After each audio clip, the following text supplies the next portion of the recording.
മുമ്പ് കണ്ണൂരിലെ ഉള്ളിശ്ശേരി എന്ന ദേശം ഭരിച്ചിരുന്ന മന്നനാർ എന്ന രാജവംശമായിരുന്നു. ഒടുവിലത്തെ മന്നനാർ 1905 തീപ്പെട്ടു. കണ്ണൂരിലെ കോലത്തിരിക്ക് മേലെയായിരുന്നു മന്നനാർ രാജാവിന്റെ സ്ഥാനം. മന്നനാർമാർ തീയര ജാതിയിൽപ്പെട്ടവരായിരുന്നു.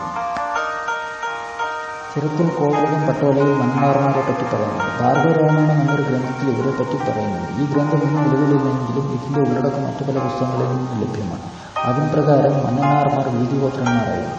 വിഷ്ണു പുരാണ പ്രകാരം ഈ വീതിഗോത്രന്മാർ ഹേഹയന്മാരിലെ 5 ഗണങ്ങളിൽ ഒന്നാമത്തേതാണ്. മറ്റു ഗണങ്ങൾ ശര്യാക, ഭോജ, അവന്തി, ശൗണ്ടികേയ എന്നിവരാണ്.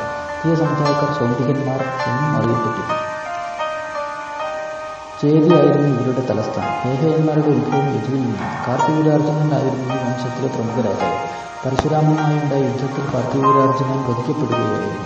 പിന്നീട് ഹേഹയന്മാർ ഉൾപ്പെട്ട ക്ഷത്രിയ കുലത്തെ പരശുരാമൻ 21 തവണ കൂട്ടക്കൊല ചെയ്തു. അതിൽ നിന്നും രക്ഷപ്പെട്ട സോമൻ എന്ന രാജാവ് കളച്ചൂരി രാജവംശം സ്ഥാപിച്ചു. ആദ്യം ത്രിപുരയായിരുന്നു ഇവരുടെ തലസ്ഥാനം. പിന്നീട് അത് രത്നപൂരിലേക്ക് മാറ്റി സ്ഥാപിച്ചു. ആ രാജപരമ്പര ഇന്നും നിലനിൽക്കുന്നു. ഇവരും മധ്യഹാരക ജാതിയിൽപ്പെട്ടവർ തന്നെ. വീതിഗോത്രന്മാരായ മന്നനാർമാരുടെ നേതൃത്വത്തിൽ കേരളത്തിൽ എത്തിപ്പെട്ട ഹേഹയന്മാർ പിന്നീട് തീയർ ആയി അറിയപ്പെട്ടു.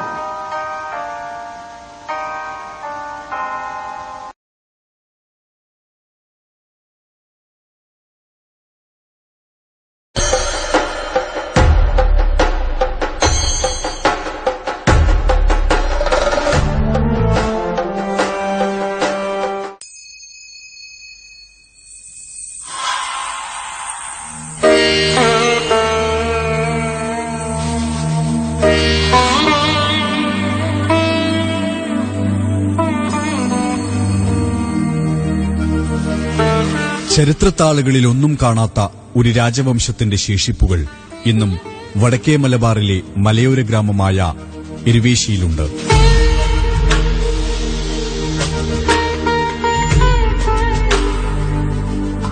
എഴുതപ്പെട്ട ചരിത്രഗ്രന്ഥങ്ങളിലൊന്നും ഈ രാജവംശത്തെക്കുറിച്ചുള്ള സൂചനകളില്ല. രാജാധികാരം തമ്പുരാക്കന്മാരിലും പ്രഭുത്വം സവർണരിലും മാത്രം ഒതുങ്ങിയിരുന്ന ഒരു കാലത്ത് അവർണജാതിയെന്ന് കണക്കാക്കപ്പെട്ടിരുന്ന ഒരു സമുദായത്തിന് രാജാധികാരം ലഭിക്കുക എന്ന സവിശേഷതയും ഈ രാജവംശത്തിന്റെ കഥയ്ക്കുണ്ട്. മന്ദനാർ രാജവംശമെന്ന ഒരേയൊരു തീയ രാജവംശം. വടക്കേ മലബാറിലെ അവർണ സമുദായങ്ങളിൽ ഒന്നാണത്രേ തീയജാതി. ഈ അവർണജാതിയിൽ നിന്നും ഒരു രാജവംശം ഉദയം കൊള്ളുകയും 4 തലമുറക്കാലം ഒരു പ്രദേശത്തിന്റെ അധിപന്മാരായി അവർ ഭരണം നടത്തുകയും ചെയ്തു എന്നത് രാജാധികാര ചരിത്രത്തിലെ വേറിട്ട ഏടാണ്.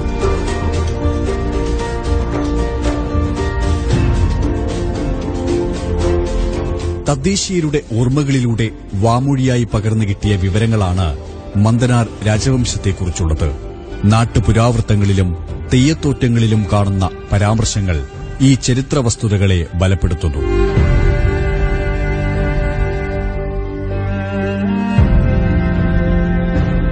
ബ്രിട്ടീഷ് ഭരണാധികാരികളുടെ രേഖകളിൽ ഒടുവിലത്തെ മന്ദനാർ രാജാവിനെക്കുറിച്ചുള്ള വിവരങ്ങൾ രേഖപ്പെടുത്തിയിട്ടുണ്ടെന്ന് ഉറപ്പാണ്. എന്നാൽ അവ പരിശോധിച്ച് ചരിത്രപാഠങ്ങളിൽ ഉൾപ്പെടുത്താൻ ആരും പരിശ്രമിച്ചിട്ടില്ല എന്ന് വേണം കരുതാൻ.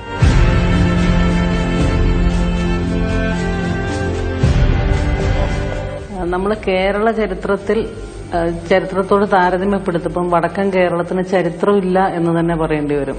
കാരണം നമ്മളത് സംരക്ഷിക്കാനോ പ്രത്യേകിച്ചും ഈ നമ്മുടെ സംസ്കാരത്തെക്കുറിച്ച് അല്ലെങ്കിൽ ചരിത്രപരമായ കാര്യങ്ങളൊക്കെ ഇന്ന് വാമൊഴിയിലാണ് സൂക്ഷിക്കപ്പെടുന്നത്. അത് നാടൻപാട്ടായാലും തോറ്റംപാട്ടായാലും അങ്ങനെ വരുന്ന കാര്യങ്ങളിലെ ചരിത്രാംശം അല്ലെങ്കിൽ യുക്തി കുറവാണ് എന്ന ഒരു മട്ടിലാണ് പലപ്പോഴും ഇതൊരു ചരിത്രത്തിന്റെ ഉപാദാന സാമഗ്രിയായിട്ട് പലരും സ്വീകരിക്കാത്തത്.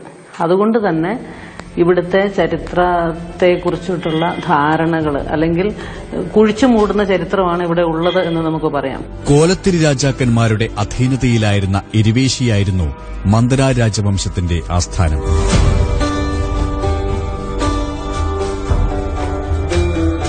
കണ്ണൂർ ജില്ലയുടെ കിഴക്കുള്ള മലയോര പ്രദേശമാണ് ഇരുവേശി.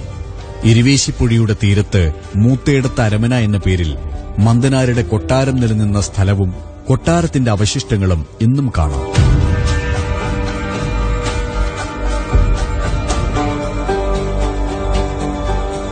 60 വർഷം മുമ്പ് വരെ ഇവിടെ മൂത്തേടത്ത് അരമനയുടെ കെട്ടിടവും തൊട്ടടുത്തുള്ള പാടിക്കുറ്റി ഭഗവതിയുടെ ആരൂഢസ്ഥാനവും തെയ്യത്താർ കാവും നിലനിന്നിരുന്നുവെന്നും ആളൊഴിഞ്ഞ അരമനക്കെട്ടിൽ കയറിയ ഓർമ്മയുണ്ടെന്നും ഇരുവേശിയിൽ വൈദ്യശാല നടത്തുന്ന കുഞ്ഞിരാമൻ വൈദ്യർ പറയുന്നു.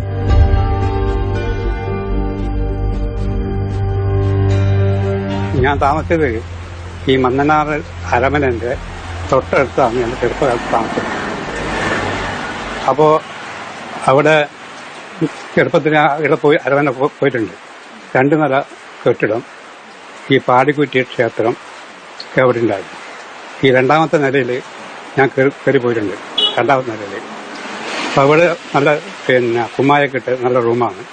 2 വിഗ്രഹങ്ങൾ അവിടെ കണ്ടിട്ടുണ്ട്. അത് കളവ് പോയിട്ട് 2ാമത് തിരിച്ചുകൊണ്ടുവന്നു. കളവ് പോയിട്ട് തിരിച്ചുകൊണ്ടുവന്നിട്ട് ഞാൻ കണ്ടിട്ടുണ്ട്.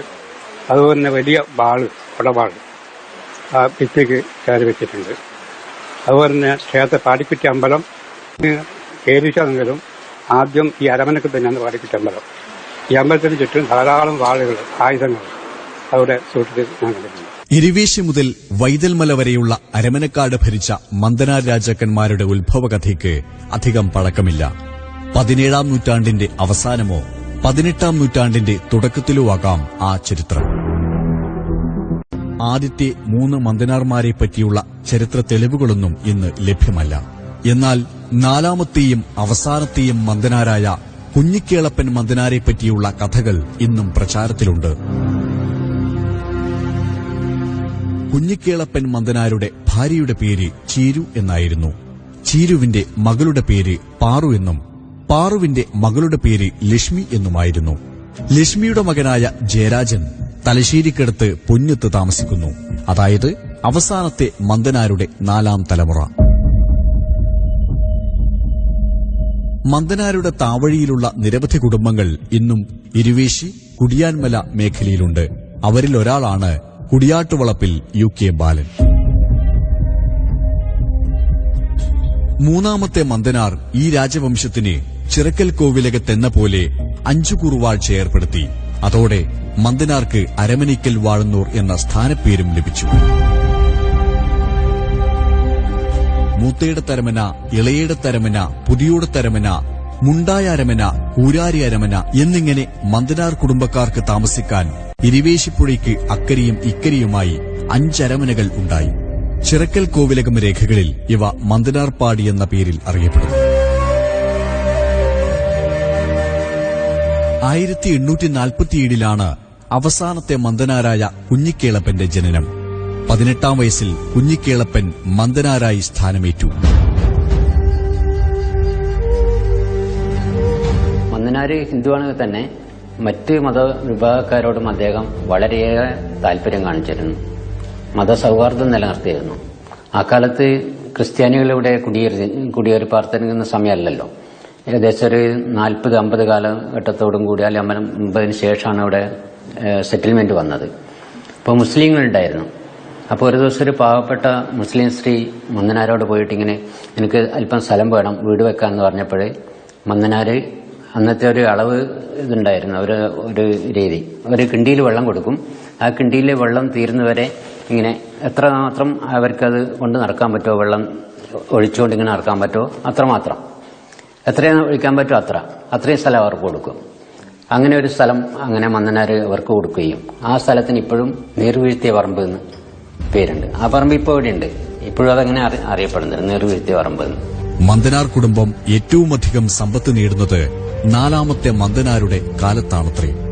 ഏഴിമല മുതൽ വൈതൽമല വരെയുള്ള 50ഓളം ഏലമലക്കാടുകളുടെ അധിപനായി മന്ദനാർ.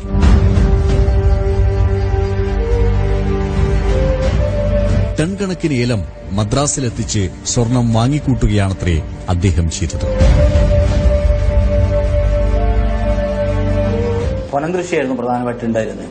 അതിൽ ഇവരെ കൊണ്ട് അടിയാളന്മാരെ കൊണ്ട് പണിയെടുപ്പിച്ച് ഇവർക്ക് നെല്ലും മറ്റ് സാധനങ്ങളും, അന്ന് ചോളം, തോര, മുത്താറി, തെന, അങ്ങനെ പല സാധനങ്ങളും ഉണ്ടാക്കി ഇവർക്ക് കൊടുക്കുന്ന സ്ഥിതി ഉണ്ടായി. അപ്പോൾ അന്ന് ബിസിനസിന് വേണ്ടി ആൾ വരികയും ഈ സാധനങ്ങൾ ഇവർക്ക് കൊടുത്തു വിട്ടിട്ട് കൊടുത്തുകൂടിയും അങ്ങനെയായിരുന്നു ഇവര് സാധനങ്ങൾ പിന്നെ നിത്യോപയോഗ സാധനത്തിൽ വിടുന്ന എല്ലാ സാധനങ്ങളും അവിടെ തന്നെ കൃഷി ചെയ്യുമായിരുന്നു. മറ്റു സാധനങ്ങൾ മാത്രമേ വരുന്നുണ്ടായിരുന്നുള്ളൂ. അങ്ങനെ ഇതിലുള്ള സമയത്ത് ഏഴുമലക്കാടും ഇവർക്ക് അവകാശപ്പെട്ടതായിരുന്നു. ഏഴുമലക്കാടും അവകാശപ്പെട്ട ഇരുന്ന സമയത്ത് ഇതിനകത്ത് പ്രധാനപ്പെട്ടുണ്ടായിരുന്ന ഏലമായിരുന്നു ഏറ്റവും പ്രധാനപ്പെട്ടതായി. ഏലം ഉണ്ടായിരുന്നു, മറ്റ് പന്തം, തെള്ളി, അങ്ങനെ കാട്ടിലെ പല സാധനങ്ങളും ഇവര് മറ്റ് അടിയാളരെ കൊണ്ട് കൊത്തി എടുത്ത് വിൽക്കുന്ന ഒരവസ്ഥയുണ്ടായി. അപ്പോൾ ആ സാധനം വാങ്ങാൻ വേണ്ടിയിട്ട് ഇവിടുന്നും പിന്നെ മുസ്ലിങ്ങളടക്കമുള്ള ആളുകൾ അങ്ങോട്ട് വരുന്ന കച്ചവടത്തിനായിട്ട് വരുന്ന നിലയുണ്ടായി. തലയിൽ സാധനം കൊണ്ടുവന്ന് മറ്റു സാധനങ്ങൾ അവിടെ കൊണ്ടുവരികയും ഇവരെ ഉത്പാദിപ്പിക്കുന്ന സാധനങ്ങൾ പിന്നെ തിരിച്ചു കൊണ്ടുപോകുന്ന ഒരവസ്ഥ ഉണ്ടായിട്ടുണ്ട്. അങ്ങനെ ഇരിക്കുന്ന സമയത്ത് ഈ ഏലമടക്കം കറക്കാൻ വേണ്ടിയിട്ട് പല ആളുകളും വരുന്ന സ്ഥിതിയുണ്ടായി. പ്രധാനപ്പെട്ട മുസ്ലിങ്ങളായിരുന്നു. പക്ഷെ അവരെ അടക്കം വകവരുത്താനുള്ള അധികാരം അന്നുണ്ടായിരുന്ന ആളുകൾക്കുണ്ടായിരുന്നു. അവിടെ കുടിയാമല താമസിച്ചുകൊണ്ടിരുന്ന ആളുകൾക്കുണ്ടായിരുന്നു. അതിൽ പിന്നെ ആണുങ്ങളായ ചില ആളുകൾ അന്നുണ്ടായിരുന്നു, വളരെ കരുത്തന്മാരായ ആളുകളുണ്ടായിരുന്നു.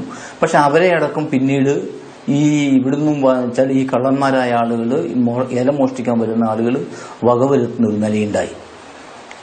അതെല്ലാം കഴിഞ്ഞ് അവർ സുഖമായി കുടിയാമല താമസിച്ചുകൊണ്ടിരിക്കുന്ന ഘട്ടത്തിൽ കുടിയാമലയിൽ നിന്നും താന്നും മാറി പൊട്ടംപ്ലാവ് എന്ന് പറയുന്ന വളപ്പ്, കുടിയാട്ട് വളപ്പ് എന്ന് പറഞ്ഞ സ്ഥലത്തേക്ക്, ഇപ്പൊ പറയുന്ന സ്ഥലത്തേക്ക് താമസം മാറി. അപ്പോൾ ഇവരുടെ ഒരു സ്ഥിതി എന്താണെന്ന് പറഞ്ഞാൽ ഓരോ സ്ഥലത്തും മാറി മാറി താമസിക്കുന്ന രീതിയാണ് ഇവർക്ക് ഉണ്ടായത്. അതിന്റെ പ്രധാന കാരണം എന്ന് പറഞ്ഞാൽ ഏഴുമല കാട് ഉൾപ്പെടെയാണ് ഇവർക്ക് കൊടുത്തത്. അപ്പോൾ അതിനകത്ത് ഓരോ കൊല്ലം കൃഷി ചെയ്യും. ആ കൃഷി കഴിഞ്ഞതിന് ശേഷം പിന്നെ അടുത്ത പ്രദേശത്തേക്ക് മാറുന്ന സ്ഥിതി ഉണ്ടായി. കുടിയാമല താമസിച്ചതിന് ശേഷം പിന്നീട് താമസിച്ചത് പിന്നെ പൊട്ടംപ്ലാവ് വളപ്പ് എന്ന് പറഞ്ഞ പ്രദേശത്താണ്. ഇപ്പോഴും അവിടെയാണ് അവരുടെ പരമ്പരയായിട്ടുള്ള ആളുകൾ ഇപ്പൊ താമസിക്കുന്നത്. ഞാനടക്കമുള്ളവർ താമസിക്കുന്ന അവിടെയാണ്. ഈ ഘട്ടത്തിൽ എന്താണെന്ന് വെച്ചാൽ ഈ ഏലം ഇങ്ങോട്ട് കൊണ്ടുവരികയും ഏലം വിൽക്കുകയും ചെയ്യുകയും ഇഷ്ടംപോലെ പണം സമ്പാദിക്കുകയും ചെയ്തിട്ടുണ്ട് മന്നനാർ എന്ന് പറഞ്ഞ ആള്. ആ വിൽക്കുന്ന പണം സ്വർണ്ണമാണ് വാങ്ങിക്കൊണ്ടിരുന്നത്. ആ ഒരുപാട് സ്വർണ്ണങ്ങൾ ഞങ്ങൾക്ക് അവിടെ തരികയും സ്വർണ്ണം അവിടെ തന്നെ ഉണ്ടായിരുന്നു. ബാക്കിയുള്ള സ്വർണം എരുവേശിയിൽ നിക്ഷേപിക്കുകയും ചെയ്യുന്ന ഒരു സ്ഥിതി ഉണ്ടായി. അന്നത്തെ ജാതി വ്യവസ്ഥയിൽ ഒരു അവർണ പ്രഭുവിന്റെ ആജ്ഞാനുവർത്തികളായി കഴിയേണ്ടി വന്ന സവർണരുടെ ഉള്ളിന്റെ ഉള്ളിൽ അമർഷമുണ്ടായിരുന്നു. അവർക്കത് പുറത്ത് പ്രകടിപ്പിക്കാൻ അവസരമുണ്ടായിരുന്നില്ല. മന്ദനാർ രാജാക്കന്മാർക്ക് 4 തറവാടുകളിൽപ്പെട്ട 200 നായർ പടയാളികൾ അകമ്പടി സേവിച്ചിരുന്നത്രേ. സമ്പത്തും അധികാരവും കൊണ്ട് ജാതിയിൽ താഴ്ന്ന ഒരാളുടെ അധീനതയിൽ കഴിയേണ്ടി വന്നതിലുള്ള അമർഷം തീർക്കാൻ അവർ ഗൂഢപദ്ധതികൾ ആവിഷ്കരിച്ചു. കുഞ്ഞിക്കേളപ്പൻ മന്ദനാരെ കൊന്ന് മൂത്തേടത്തരമന കൊള്ളയടിക്കാൻ കരക്കാട്ടിടം നായനാരും മറ്റ് നമ്പ്യാർ പ്രമാണിമാരും പദ്ധതിയിട്ടു. ഇതിനായി മലപ്പുറത്തെ വെള്ളയന്മാരെന്ന മുസ്ലിം സംഘത്തെ രഹസ്യമായി വരുത്തി. വെള്ളയന്മാർ ഒരു രാത്രിയിൽ അരമന വളഞ്ഞു. അടുക്കളയിൽ ഒളിച്ച മന്ദനാരെ അവർ വാൾ കൊണ്ട് വെട്ടി. മുറിവേറ്റ മന്ദനാർ അടുക്കള കിണർ കടന്നുചാടി രക്ഷപ്പെട്ടു. കിണർ ചാടിക്കടന്നോടിയ മന്ദനാർ ഇരുവേശിപ്പുഴയിലെ തുണിയേരിക്കടവ് വഴിയാണ് രക്ഷപ്പെട്ടതെന്ന് പറയപ്പെടുന്നു. വെള്ളയന്മാർ അരമനയിൽ സൂക്ഷിച്ചിരുന്ന സ്വർണശേഖരം മുഴുവൻ കൊള്ളയടിച്ചു. വളരെ കാര്യമായിട്ടുള്ള ഒരു പ്രകടനം കാഴ്ചവെക്കുന്ന നിലയുണ്ടായി ഈ മന്നനാർ. മറ്റുള്ള ആളുകൾക്ക് അസൂയ പോകേണ്ട ആളുകൾ ഇവരെ വകവരുത്തുന്നതിന് വേണ്ടിയിട്ടുള്ള ഒരു ശ്രമം നടത്തി. ഈ ശ്രമം നടത്തുന്ന ഘട്ടത്തിൽ ഇയാൾക്കും അറിയാമായിരുന്നു. പക്ഷെ കുടുംബം ആരും ഇല്ലാതെ ഒറ്റയ്ക്ക് താമസിക്കുന്ന ഇയാളെ വകവരുത്തുന്നതിന് വേണ്ടി മലപ്പുറം പോലുള്ള പ്രദേശത്തു നിന്നും മുസ്ലിങ്ങളെ കൊണ്ടുവരുന്ന നിലയുണ്ടായി. അപ്പൊ അവർക്ക് കൊടുത്ത വാഗ്ദാനം എന്ന് പറഞ്ഞാൽ ഈ മന്നനാർക്ക് ഇഷ്ടം പോലെ സ്വർണത്തിന്റെ ശേഖരമുണ്ട്. ആ സ്വർണശേഖരം മറ്റവർക്ക് മോഷ്ടിക്കുകയും ചെയ്യാം, ഇവിടെയുള്ള പ്രമാണിമാർക്ക് ഇയാളെ വകവരുത്തുകയും ചെയ്യാം. അപ്പൊ ഇവരുടെ മേൽക്കോയ്മ അവസാനിപ്പിക്കാം. ആദ്യമായി ഈ രാജാവായിട്ട് ഉണ്ടായ ഒരാളാണ് ഈ മന്നനാർ. അതിനു മുമ്പും അതിനുശേഷം ഉണ്ടായിട്ടില്ല. എല്ലാ അധികാരത്തോടും കൂടി എന്ന് പറഞ്ഞാൽ നാട് ഭരിക്കാനുള്ള അധികാരം ഈ മന്നനാർക്ക് അന്നുണ്ടായിരുന്നു. ഇയാളെ വധിക്കുന്നതിന് വേണ്ടിയിട്ട് വരികയും മുസ്ലിങ്ങളടക്കം രാത്രിയിൽ ഒരു മഴക്കാലത്ത് തന്നെ വരികയും വന്ന് ഇയാളെ കൊല്ലാൻ വേണ്ടി ശ്രമിച്ചെങ്കിൽ പോലും ഇയാളെ കൊല്ലാൻ വേണ്ടി സാധിച്ചില്ല. ഇയാളുടെ ഇയാൾ അന്ന് വാളായിരുന്നു പ്രധാനപ്പെട്ട വാളടക്കം കൊണ്ട് ഇയാളെ വെട്ടി പരിക്കേറ്റ ഇയാള് പുറവശത്തോടി അടുക്കള വശത്തോടി കടന്നു തുള്ളി അഭ്യാസിയായ ഇയാള് കടന്നു പോകുന്ന ഒരു സ്ഥിതി ഉണ്ടായി. പോയതിനു ശേഷം വീണ്ടും ചരക്കലേക്കാണ് ചെന്നതെന്നാണ് ഇയാൾ പിന്നീട് പറയുന്നത്. പിന്നീട് ഏറെ വർഷങ്ങൾക്ക് ശേഷം എരുവേശിയിലേക്ക് തിരിച്ചുവന്ന കുഞ്ഞിക്കേളപ്പൻ മന്ദനാർ പിന്തുടർച്ചാവകാശികളായി മരുമക്കളാരും ഇല്ലാത്തതിനാൽ 30,000 ഏക്കറോളം ഭൂമി ഉൾപ്പെടുന്ന തന്റെ സ്വത്ത് മുഴുവൻ ബ്രിട്ടീഷ് സർക്കാരിന് എഴുതിക്കൊടുത്തു. ഇതോടെ ബന്ധുക്കളും മന്ദനാരുടെ ശത്രുക്കളായി മാറി. മന്ദനാരുടെ ശത്രുവായിരുന്ന കരക്കാട്ടിടം നായനാർ ബന്ധുക്കളെ സ്വാധീനിച്ച് ഭക്ഷണത്തിൽ വിഷം കലർത്തി നൽകി കൊല്ലുകയായിരുന്നു. 1902 നാലാമത്തെയും അവസാനത്തെയും മന്ദനാരായിരുന്ന കുഞ്ഞിക്കേളപ്പൻ മരിച്ചത്. അതോടെ 4 തലമുറ മാത്രം നീണ്ടുനിന്ന ഒരു രാജവംശത്തിന്റെ അന്തമായി. കതിവന്നൂർ വീരൻ തെയ്യത്തിലെ കേന്ദ്ര കഥാപാത്രമായ മന്ദപ്പൻ ഒരു ചരിത്ര പുരുഷനാണെന്ന് വിശ്വസിക്കുന്ന ഗവേഷകർ ഏറെയുണ്ട്. അതുകൊണ്ട് തന്നെ കതിവന്നൂർ വീരൻ തോറ്റത്തിലെ മന്ദനാരുടെ പരാമർശത്തെ ചരിത്ര വസ്തുതയായി ആ ഗവേഷകർ കണക്കാക്കുന്നു. തോറ്റത്തിൽ മന്ദപ്പന്റെ കുടകിലേക്കുള്ള യാത്രാവഴികൾ വിശദമായി നൽകുന്നിടത്ത് മൂത്തേട തരമന സന്ദർശിക്കുന്നതായി പറയുന്നു. തോണിയാറ് കടവ്, അതായത് കുഞ്ഞിക്കേളപ്പൻ മന്ദനാർ അക്രമികളിൽ നിന്നും രക്ഷപ്പെട്ട സ്ഥലം കടന്ന് മൂത്തേട തരമനയിൽ കയറിച്ചെന്നു എന്ന് മന്ദപ്പന്റെ യാത്രയിൽ പറയുന്നു. പാടിക്കുറ്റിയമ്മയെയും തെയ്യത്താറെയും തൊഴുതു എന്നും മന്ദപ്പൻ പറയുന്നുണ്ട്. മാങ്ങാട് നിന്ന് വരുന്ന താൻ 7 മീതെ, അതായത് നീ കുടകിലേക്ക് പോകേണ്ട, ഇവിടം വിദ്യ അഭ്യസിച്ച് കഴിയാം എന്നൊക്കെ മന്ദനാർ മന്ദപ്പനെ ഉപദേശിക്കുന്നുണ്ട്. ഇത് കണക്കാക്കാതെ പോകാനൊരുങ്ങുന്ന മന്ദപ്പനെ കഞ്ഞി കുടിക്കാനും അരമന വാഴുന്നവർ ക്ഷണിക്കുന്നു. പ്രണയത്തിന്റെയും പോരാട്ടത്തിന്റെയും അതിശക്തമായ ഒരു പ്രമേയം ഉൾക്കൊള്ളുന്ന കതിവന്നൂർ വീരൻ തെയ്യത്തിലെ വഴിനട എന്നറിയപ്പെടുന്ന മന്ദപ്പന്റെ യാത്രാവിവരണവും അതുവഴി ചരിത്രപരവും ഭൂമിശാസ്ത്രപരവുമായ യാഥാർത്ഥ്യങ്ങളിലേക്കുള്ള വെളിച്ചം വീശലുമാണ് ചരിത്ര ഗവേഷകരിൽ ചിലരെയെങ്കിലും ഈ തെയ്യത്തെയും അതിന്റെ തോറ്റത്തെയും ഗൌരവപൂർവ്വം പഠിക്കാൻ പ്രേരിപ്പിക്കുന്നത്. വില്യം ലോഗിന്റെ മലബാർ മാനുവലിലും മൂത്തേട തരമനയെക്കുറിച്ചുള്ള പരാമർശങ്ങളുണ്ട്. മന്ദനാർ നൽകിയ ഭൂമിയെല്ലാം ബ്രിട്ടീഷുകാർ ഇന്ത്യ വിട്ടപ്പോൾ ചെറക്കൽ കോവിലകത്തിന് തിരിച്ചു നൽകി. ചെറക്കൽ കോവിലകം ഈ സ്ഥലങ്ങളെല്ലാം മൂത്തേട തരമന എന്ന പേരിൽ തന്നെ ട്രസ്റ്റ് രൂപീകരിച്ച് സംരക്ഷിച്ചു. പിന്നീട് പലർക്കായി ഈ സ്ഥലങ്ങളിൽ ഭൂരിഭാഗവും വിറ്റിട്ടുണ്ടാകണം. മൂത്തേട തരമനയുടെ സമീപത്ത് താമസിച്ചിരുന്ന കുഞ്ഞിരാമൻ വൈദ്യരുടെ പിതാവിനും അദ്ദേഹത്തിന് മൂത്തേടത്ത് അരമനവക സ്ഥലം കൈവശം വയ്ക്കുന്നതിന് നൽകിയ രേഖകളും നികുതി അടച്ച രശീതുകളും ഇപ്പോഴും വൈദ്യർ സൂക്ഷിച്ചുവച്ചിട്ടുണ്ട്. 90 വർഷത്തിലേറെ പഴക്കമുള്ളവയാണ് ഈ രേഖകൾ. 1943 മുതൽ ഈ പ്രദേശത്ത് കുടിയേറ്റം ആരംഭിച്ചതോടെ ഏക്കർ കണക്കിന് ഭൂമി കുടിയേറ്റക്കാർ കൈവശപ്പെടുത്തി. മന്ദനാർ താമസിച്ചിരുന്ന മൂത്തേട തരമന നിലനിന്ന സ്ഥലത്ത് ഇപ്പോൾ അവശേഷിക്കുന്നത് അരമനയുടെ തകർന്ന അസ്ഥിവാരത്തിന്റെ കുറച്ച് കല്ലുകൾ മാത്രം. മന്ദനാർ ചാടിക്കടന്ന കിണറും ഒരു പെരുമരവും ഇപ്പോഴും ഇവിടെയുണ്ട്. പാടിക്കുറ്റി ക്ഷേത്ര കമ്മിറ്റിയുടെ കൈവശമാണ് ഇപ്പോൾ ഈ സ്ഥലം. പാടിക്കുറ്റി ഭഗവതിയുടെ മൂലസ്ഥാനം മൂത്തേട തരമനയുടെ ഭാഗമായിരുന്നു. മന്ദനാർ കുടുംബത്തിന്റെ പരദേവതയാണ് പാടിക്കുറ്റി. തെയ്യത്താർക്കാവെന്ന ആരാധനാസ്ഥാനത്തിന്റെ തറയും ഇവിടെ കാണാം.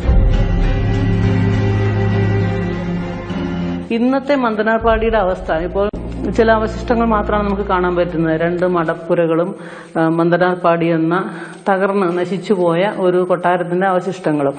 അവിടെ എനിക്ക് തോന്നുന്നത് നമ്മുടെ ചരിത്രബോധവും നമ്മുടെ സാഹചര്യങ്ങളും സമ്മതിക്കുമെങ്കിൽ നമ്മളൊരു പക്ഷെ ഹംപിയിലേക്കൊക്കെ നോക്കുക. ഹംപിയിലൊക്കെ നഷ്ടപ്പെട്ടു പോയ കാര്യങ്ങളെ വീണ്ടെടുത്ത് ഉത്ഖനനത്തിലൂടെയൊക്കെ വീണ്ടെടുത്ത് നല്ല തരത്തിൽ അത് അടുത്ത തലമുറയ്ക്ക് വേണ്ടിയിട്ട് വരും കാലത്തേക്ക് സംരക്ഷിക്കുന്ന നമുക്ക് കാണാൻ പറ്റും. അപ്പോൾ ഇതുപോലെ തന്നെ ആ മന്ദനാർപാടിയിലും അന്നുണ്ടായിരുന്ന കെട്ടിടങ്ങളുടെ അതുപോലെ അവിടുത്തെ ക്ഷേത്രത്തിന്റെ അവിടെയുള്ള കളരിയുടെ ഒക്കെ സ്ഥാനം കൃത്യമായിട്ട് തിട്ടപ്പെടുത്തി ഉത്ഖനനം വഴിയൊക്കെ അത് തിരിച്ചറിഞ്ഞ് വീണ്ടും ഇതിന്റെ ഒരു ചുറ്റുപാടുകളെ അടുത്ത തലമുറയ്ക്ക്, പ്രത്യേകിച്ചും ഈ തീയ സമുദായത്തിന്റെ ഒരു സാമൂഹികമായ അംഗീകാരത്തെ മറ്റുള്ളവർക്ക് മനസ്സിലാക്കി കൊടുക്കാൻ പാകത്തിന് നമ്മൾ സൂക്ഷിച്ചു വെക്കണം എന്നുള്ളത് ശരിക്കും നമ്മൾ കാലത്തിന്റെ മുമ്പിൽ അല്ലെങ്കിൽ വരുന്ന തലമുറകളുടെ മുമ്പിൽ നമ്മുടെ ഉത്തരവാദിത്തമാണത്. അരമനയുടെ മേൽക്കൂരയ്ക്ക് ഉപയോഗിച്ചിരുന്ന മാടോട് എന്ന പ്രത്യേകതരം ഓടുകളും പലയിടത്തായി ചിതറിക്കിടക്കുന്നു. മുമ്പ് നൂറുകണക്കിന് വാളുകളും പരിചകളും ഇവിടെ ഉണ്ടായിരുന്നു. ഇപ്പോഴും കാണാം തുരുമ്പെടുത്ത കുറെ വാളുകൾ. പാടിക്കുറ്റി ഭഗവതിയുടെ മൂലസ്ഥാനമായിട്ട് പോലും ഇവിടം വേണ്ടവിധം സംരക്ഷിക്കാൻ ക്ഷേത്ര കമ്മിറ്റി തയ്യാറായിട്ടില്ല. പകരം റബ്ബർ തൈകൾ വച്ചിരിക്കുകയാണ്. വീണ്ടെടുത്ത് പുതുതലമുറയ്ക്ക് കൈമാറേണ്ട ചരിത്ര സത്യങ്ങളുടെ നെഞ്ചിൽ ചവിട്ടിയാണ് ഈ റബ്ബർ തൈകൾ തഴച്ചു വളരുന്നത്.